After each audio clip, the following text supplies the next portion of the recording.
good to be able to be with you here tonight. Exciting times at Willette. We're looking forward to Brother Tim, Sister Connie starting with us this coming Wednesday night. I mean, they were here last night and for our cookout, and I don't know whether you noticed or not, but it's like they've been here for years. And I've known Tim McHenry for several years, been associated with him for several years, and I've always thought a lot of Tim McHenry. And a lot of people around the area have always thought a lot of him too. I was well pleased when he accepted the job here at Willette. We are in for a treat. We're in for a good time. We're in for something that we can enjoy Christian fellowship and with one another. Have you ever wondered, like I have, why God does something? Don't say no, because you know you do. We all do. We can't help it. Not that we're questioning God. That's not what I'm talking about. Just wondering why it was done this way. What happened? If I were to ask you about your opinion on Samson, what would you say? Think about that just a minute. What would you say if I asked you what your opinion was of Samson? Well, he was strong. Okay. Well, he had long hair. Yeah. Sure did. We know all of that. Sometimes he would have temper tantrums. Yep. Sometimes he'd tie foxes' tails together and put a firebrand between them and burn the fields up. Yep. That's not what we want to talk about tonight. In Hebrews chapter 11, we have what has always been referred to as the Hall of Fame of Faith. The Hall of Fame of Faith. I want you to look with me just a minute. First off, over in verse 13, it said, "These all died in faith, not having received the promises, but having seen them afar off, were assured of them, embraced them, and confessed that they were strangers and pilgrims on the earth. For those who say such things declare plainly that they seek a homeland." Now I want you to look over just a little bit further and go to verse 32. "And what more shall I say? For the time would fail me to tell of Gideon, of Barak, of Samson, of Jephthah, also of David and Samuel and the prophets." The Hall of Fame of Faith. Yet, what did we say there a minute ago? He had long hair. Sometimes he might have a short temper. But yet here's his name in with the people that most of them this world is not even worthy to acknowledge. What I want to look at for a little while now, I do want to look at Samson, but I want to try to look at him in a little different light tonight. And when we get done, maybe we will understand just a little bit more why God included him in Hebrews chapter 11. Even though he's there as an honorable mention because time didn't permit to go into everything, when we think of Samson, are we not sometimes blinded by his mistakes? Are we not, the first thing we think of with Samson, we don't think of him being a godly man. We think of the things that he did, the actions that he committed, the things that, we know that he was brave. We know that he was strong. We know that he was fearless. But do we think about his faithfulness? A lot of the time we fail to think about his faithfulness. That goes back to the question that I said a while ago. Sometimes we wonder, why does God do something? Why would God include the name of Samson with what we know about him, what we've always been taught from the time we were little, coloring the pictures of Samson carrying the gate out, coloring him catching foxes, working with the stories and everything that we have of Samson? Folks, when we get done tonight, I hope that we can say, That's why God included him there. Samson was aided by his upbringing. We're going to go through several different lessons tonight. We'll do the best we can with them. He was aided by his upbringing. Let's look over at Judges chapter 13. In verses 3 through 5 says, And the angel of the Lord appeared to the woman and said to her, Indeed, you are barren and have borne no children, but you shall conceive and bear a son. Excuse me. Now therefore, please be careful not to drink wine or similar drink, and not to eat anything unclean. For behold, you shall conceive and bear a son. And no razor shall come upon his head, for the child shall be a Nazarite to God from the womb. And he shall begin to deliver Israel out of the hand of the Philistine. Notice, he shall begin to deliver Israel out of the hand of the Philistine. Keep that in the back of your mind until we get done.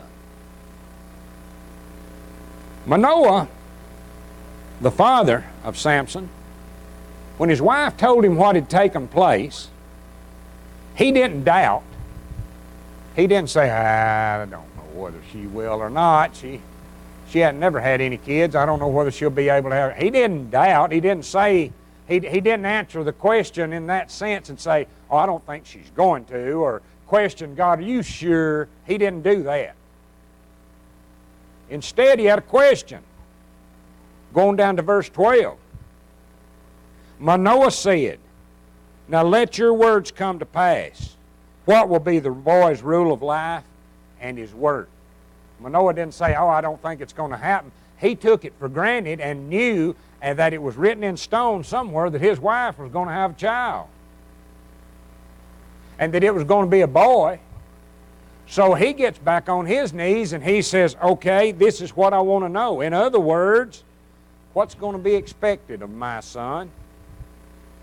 I know that I'm going to have one now. What's going to be expected of him? He wants to know what the boy's going to do. What's he going to do? If you are granting us this special thing, there is a reason that you are granting us this special thing. What is it? Why did he want to know that? He needs to know. He's got to prepare. He's got to get everything ready. He's going to be bringing this child up. In verses 13 and 14, the angel of the Lord said to Manoah, Of all that I said to the woman, let her be careful. She may not eat anything that comes from the vine, nor may she drink any wine or similar drink, nor eat anything unclean. All that I commanded her, let her observe. Now, did you notice anything there? What did Manoah ask? What's expected of my son? What's he going to do? Did you notice the answer wasn't to the boy? Did you notice what the angel's answer was? It was to his mother. It was to his mother, not the boy. The responsibility for a life consecrated to God wasn't to the boy, it was to the mother to begin with. She was to watch, because he had to watch what he ate, she was to watch what she ate. There were certain things she was not allowed to have because he wasn't allowed to have them. Now, let's get into something that, just for a split second, let's get into something that this country stays in an uproar about all the time. When did his life begin? Think about it. He is not allowed to have wine. He's not allowed to have his hair cut. He's not allowed to have wine. There's several foods that he's not allowed to eat. When does that start? At conception. While he is in his mother's womb, would he be partaking of it if she partook of it? You better believe it. While he is still growing, notice what I said, while he is still growing in his mother's womb, Used to work with a man that he had already had a couple of kids, him and his wife, and they had a little girl. And I believe it was Whitney played with that last little girl at one of our company picnics. She wasn't supposed to be there. She was early enough that she weighed 1 pound and 4 ounces when she come into this world. The man said I could hold her in the palm of my hand. But she wasn't going to live. There's no way she's going to live. She and Whitney are about the same age. Yes, she grew up. Yes, she lived. So when does life begin? When did it begin for Samson? In his mother's womb. Not when he was born, or the implications wouldn't have been to the mother while she was carrying him in her womb. A few years ago, the Prime Minister of Britain, he was crying on the news and carrying on, and his main concern was, they're talking about the trouble that's always been in the Middle East between the Arabic nations and Israel. There's always been some kind of strife. There's always been trouble. Always. And he was crying about that, and he said, I just don't understand. He said, why can't the Jewish people and the Arab people just sit down at a table and work out their differences just like good Christian people? Did you catch that? Just like good Christian people. You know why they can't sit down and work like good Christian people? They ain't. They're not Christian people. They both sides believe in Jesus. Both sides believe he was a man, a prophet. They don't believe he was the Son of God. Therefore, they cannot be Christians. So you cannot expect them to act as Christians if they're not Christians. Right? Samson was aided by his upbringing. I want you to look right over here to my left. Right up in these front rows right here. You may look down in your lap or look beside you on the seat also. Their upbringing means a lot, and it better be done while we've got them here. We've got a certain amount of time to do it. I'm going to tell you something. Those of you that are my age and a little bit older, or maybe just a little bit younger, is it easy for you to learn anything right now? Take it from somebody that remembers when he was their age. When I was their age, there wasn't a lot up here. There was a lot of room for learning. And here, there's a lot of room for learning. What do we want them to know? We better be teaching it. Because I'm going to be honest with you, in the blink of an eye, they're going to be old enough to be out in the world on their own. We better have them grounded when they go. I'm a firm believer in that. We can't expect our children to act as Christians if they don't know how a Christian's supposed to act. Any more than we can expect a Jew or an Arab to act like a Christian when they're not. We're going to go a little further with this. In Genesis chapter 12 and verse 8, Abraham, it says, pitched a tent and built an altar. We've reversed the roles a little bit right now. We build a tent and pitch an altar. I'll explain that just a little bit more. While we have social obligations and we have spiritual obligations, sometimes they conflict one another. How many times does God win? We live in a post-Christian culture. In other words, the world today knows that if they start something, a lot of us are going to follow it. A lot of Christians are going to follow after whatever they do. We'll follow their lead. So there's little thought, little implication given to our Christian convictions, our commitments to God. People don't think that much of it. When me and Hugh Wayne, Terry, and several of the rest of us were in high school, I want to ask y'all just think about it just a minute. How many ball games or practices were scheduled on a Wednesday night? If there was, where was y'all? I know where I was, but where was y'all? Think about that just a minute.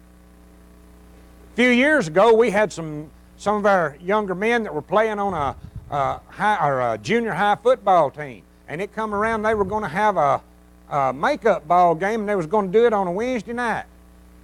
I ain't never been as proud of nobody in my life as a couple of the boys that were here said, Coach, I won't be here. We have church on Wednesday night. I don't know whether they had the ball game or not, but I can tell you this right now, a couple of them boys was right here.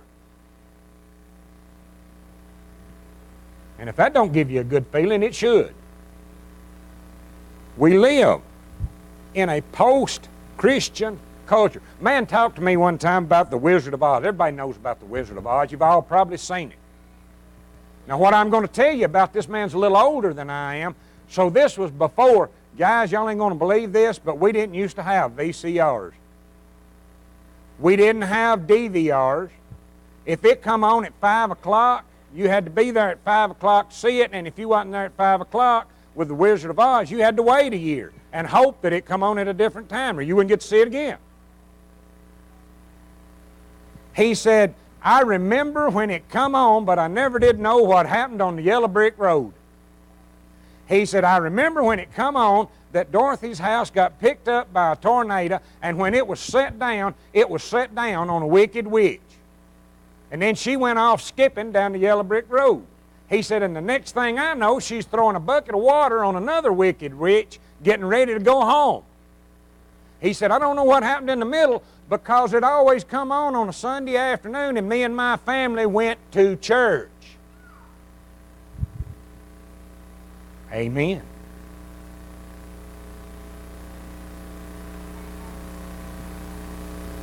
In Genesis chapter 22, verses 9 through 12, we have the happenings on Mount Moriah, the experiences that took place there. Yes, we know Abraham was going to offer his son. We've been over that thousands of times. We've talked about how God stayed his hand. He was really going to do it, and he really believed that God had given him a promise of his son, that God was going to give his son back. Abraham believed that. Now let's turn it around and look at it just a little bit. Do you think Isaac ever forgot the day that his father was willing to sacrifice him in order to be obedient to God? Ever in his life? Do you think he forgot that? Do you think he ever questioned his father's commitment to God? Now I want to ask you this question, going right along with that.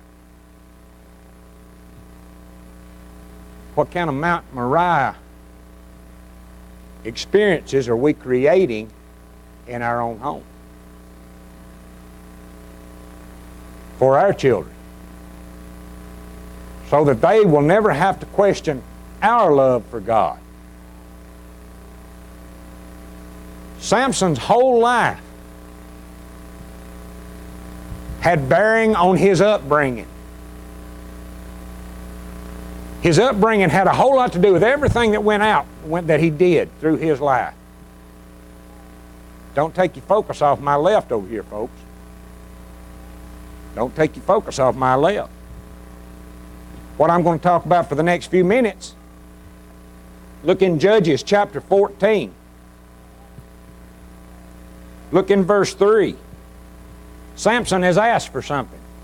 Here's his father's answer. Said, then his father and mother said to him, is there no woman among the daughters of your brethren or among all my people that you must go and get a wife from the uncircumcised Philistines? And Samson said to his father, get her for me, for she pleases me well. Mixed marriage, not mixed race marriage. That's not what I'm talking about. Christian and non-Christian. What does the Bible say about a yoke of oxen? They have to work together. Is it hard to work together for a Christian to work with a non-Christian? You better believe it.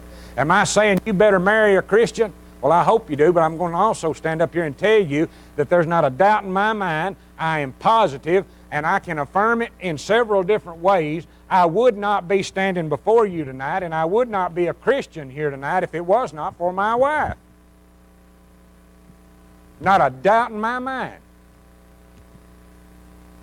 I would still be struggling right on along with just what the young man was talking about this morning. I'm saved no matter whatever happens, no matter what I do, no matter how I act, I'm all right, it's okay. I don't have to go to church. I don't have to do anything. That's how I was raised.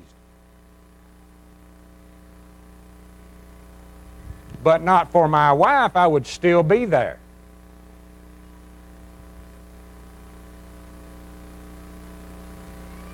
I'm not saying that you have to marry a Christian. I'm saying you have to marry one that loves God. We're going to get into that in just a second too. I'm going to give you something that is staggering. It amazed me when I found these numbers. I'm going to go over a 50-year period. 3 different congregations in 3 different states. Okay? I'm going to give you, there was one preacher at each of these congregations in the time frame that I'm talking about. He wasn't there 50 years. I'm saying the span was 50 years. We just come out of a meeting with Brother Paul Sane, and everybody here has heard the stories and saw the pictures and everything of when his father came through and did a meeting. Brother Harold Sane did a meeting, and all the baptisms, everybody that was coming forth, the church was growing at an alarming rate. You know, he said that last week. And then he said, it's not anymore. That's where I'm going to start at. Right after that time that he's talking about, from the years of 1958 to 1977 at the Miami, Oklahoma congregation of the Lord's Church. Brother Bobby Key was the minister there, and over that time frame, 79 people from that congregation married non-Christians. Now let's break it down. 57 of them had left the faith. 72%. 14 of the 79 converted their mates to Christ. 17%. Let's move to a different state. Let's go to Wynne, Arkansas. Brother Gene Carterton was the preacher there at that time from 1962 to 1981. 76 of that congregation married non-Christians. 61 of them had left the faith. That's 80%. 11 of them out of the 76 had converted their mates. That's 14%. Notice the numbers are staying right together. Somebody said, well, that's so far off from here, I don't even want to think about it. Right here's where I got my numbers. I'm going to tell you, I was looking up and doing some research, and here's where my numbers come from. South Green Street Church of Christ in Glasgow, Kentucky, Brother Steve Higginbotham was the minister there from the years of 1989 to 2010. 76 people married non-Christians. 57 of them had left the faith. That's 75%. Four of the 76 managed to convert their mates. That's 5%. Notice, different time frame, over a 50-year period in 3 different states, some of them out west, one of them right here in our own backyard. Notice how close the numbers are. 72%, 75%, 80%. Put your focus back over here to my left. Which one of that number of this group right here, 75% of them, do you want them to leave the faith? 80%? All right, now look at this group right over here to my right. How many of them do you want to leave the faith? Not just the younger ones, but all of them.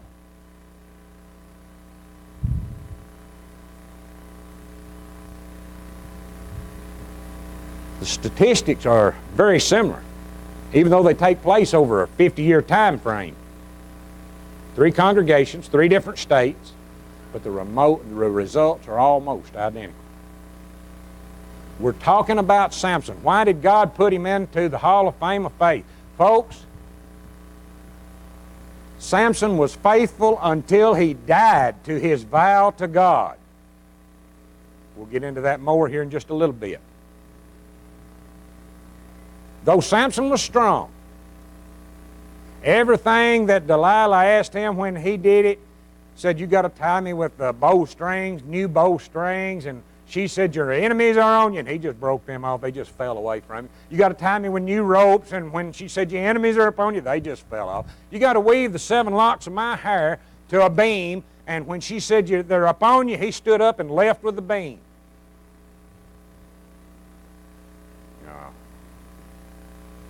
We might say, looks like he would have learned. Samson may have been a little cocky.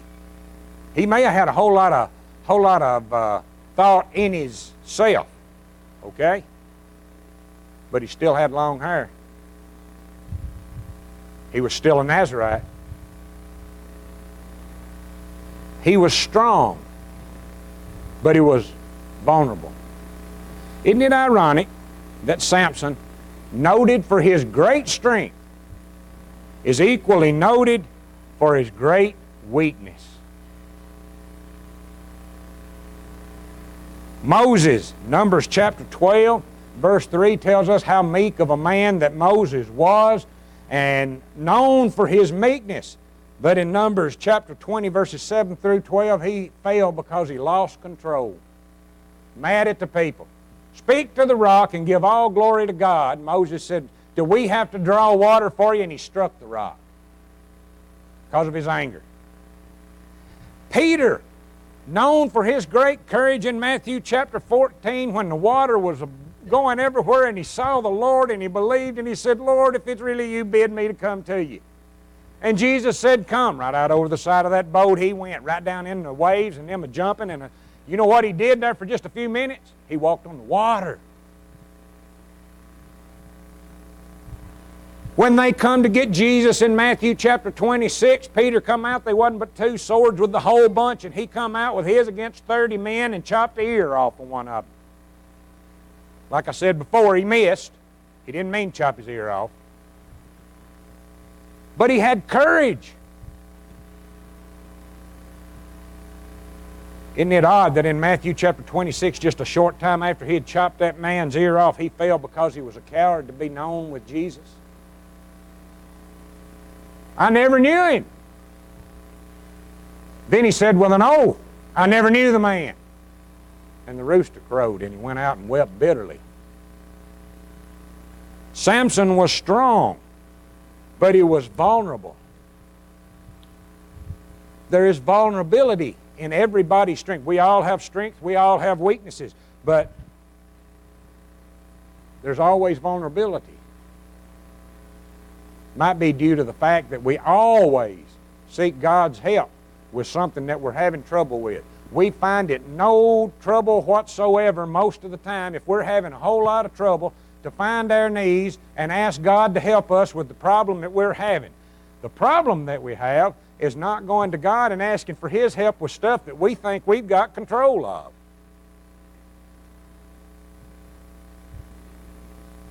When we ask God for help, we need His help when we're doing well as much as we need it when we're not doing well.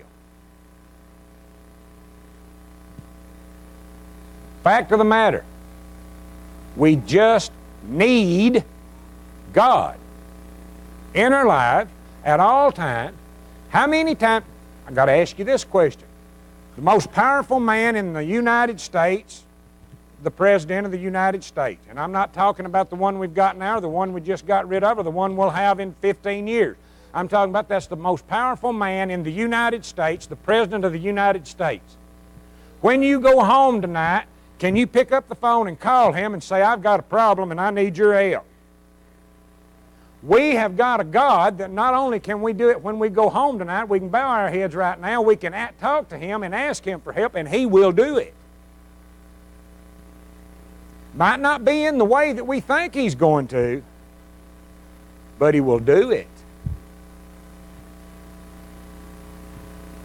Samson reminds us of a need for sexual purity. Proverbs chapter 6 and verse 27 says, can a man take fire to his bosom and his clothes not be burned? Protect yourself. Build hedges.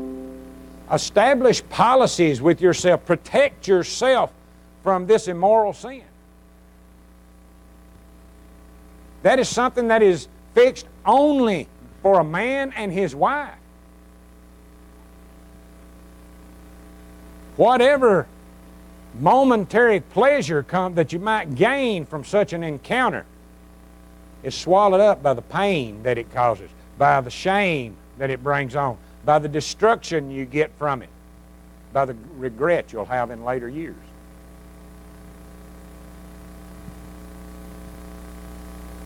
Drawing down in our lesson, no matter what else we think of Samson, no matter what we look at in Samson's life, Samson is in Hebrews chapter 11 because Samson was a man of faith. Why was he included there? Because he's a man of faith. He's where he should be. God knows more than I do. God had him included. So he is a man of great faith. What about his mistakes, though? We see his mistakes. You know, that's one thing that helps us to understand that the Bible is true. The great heroes of the Bible, it will tell you their exploits and how great everything, but it'll also tell you their downfalls. David, known as a man after God's own heart, committed adultery, committed murder. Just as well as if he had shot Uriah himself with a pistol, he said, all right, everybody, y'all just make sure that he goes up to the wall, and then everybody, don't tell him, but everybody withdraw. Leave him up there by himself. Is that not murder? But yet he's known as a man after God's own heart. Why? He asked for forgiveness. He was penitent. He was sorry for what he had done for the rest of his life. Psalms chapter 25 and verse 7 is a psalm of David. It says, do not remember the sins of mine youth, nor my transgressions. According to your mercy remember me, for your goodness' sake, O Lord.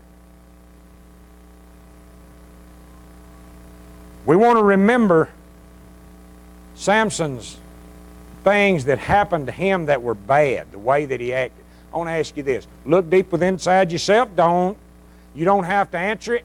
But I want to ask you, what if somebody could go into your life and take 4 or 5 things that you did and bring them out and judge you by those things? Would you look good? Things in your own life. Would they make you look good? Think about it. If that was the only thing that a lot of people knew about you, could that overshadow what your character truly is? We've all done things that we shouldn't have done. We've all done things that we wish we hadn't done. And most of us have done things that we hope our children never find out we did. Because that would be what? Bad example. We don't want them to know stuff like that. Because it could change our character in their eyes. Well, it could also change the character in others' eyes. That's how we judge Samson a lot of the time. We take a few things that he did and we condemn him for those things, but yet we still forget. He had mistakes. But up to this point, he's still got long hair. He is still a Nazarite. He is still being obedient to what God has told him to do, even though he's had to fight, he's had to scratch, he's had to dig. He's still faithful to God. His hair's still long.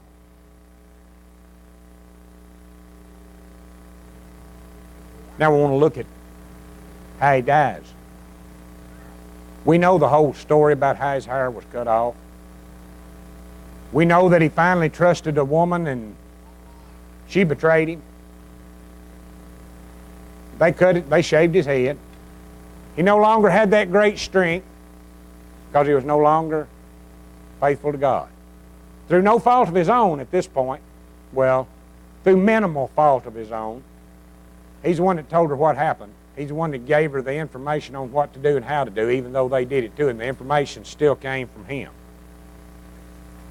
They make him to grind in the grind house, turn the wheel to grind the mill. He's still strong. He's just not strong like he was.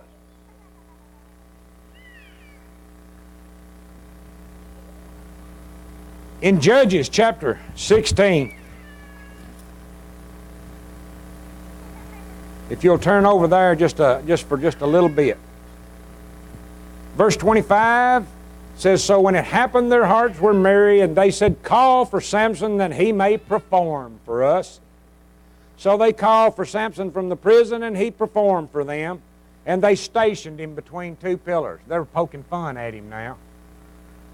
He had been a great man of God. He had had faith, and he had destroyed a lot of the Philistines. What was his job? Remember when we started, I told you to remember that? He will begin to deliver them from the Philistines. His time is drawing close. Verse 28, "Then Samson called to the Lord, saying, O Lord God, remember me, I pray. Strengthen me, I pray, just this once, O God, that I may with one blow take vengeance on the Philistines for my two eyes." You see, he doesn't have any eyes anymore. They blinded him.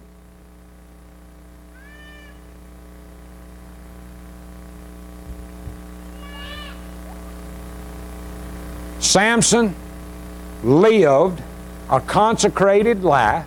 He risked his life. He fought against God's enemies until his dying breath.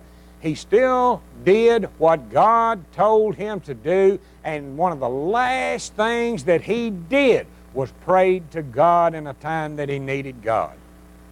Samson was a man of great faith. Samson's place, even though it is an honorable mention, is in Hebrews chapter 11 with the other great men of faith. The ones that are there deserve to be there.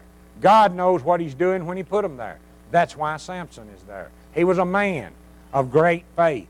You know one thing we need to take? He lived for God and loved God and did what God intended for him to do. As far as living as a Nazirite, he was obedient to God in everything that God intended for him to do, even though he had things that sort of shady as we look at them.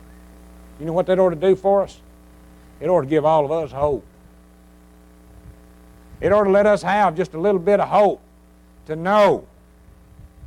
And it can remind me, yes, God can use even me. It's not that God overlooks our weaknesses, but he made provision for them. Remember God's only Son? Only begotten Son of God came to this low ground of sin and sorrow and put his life on the line and shed his blood for my weaknesses. Shed his blood for your weaknesses. God doesn't need perfect men to fill his purposes. Rather, he fills his purposes by perfecting men. I hope that tonight we can look and we can try to understand a little more that things that are written in our Bible are written for a purpose, and they're done in a way that God intended for them to be done. I had often wondered why Samson was there, but until I did this study, I had never really put it all together. Remember, the lesson you can take from Samson, God can use even me.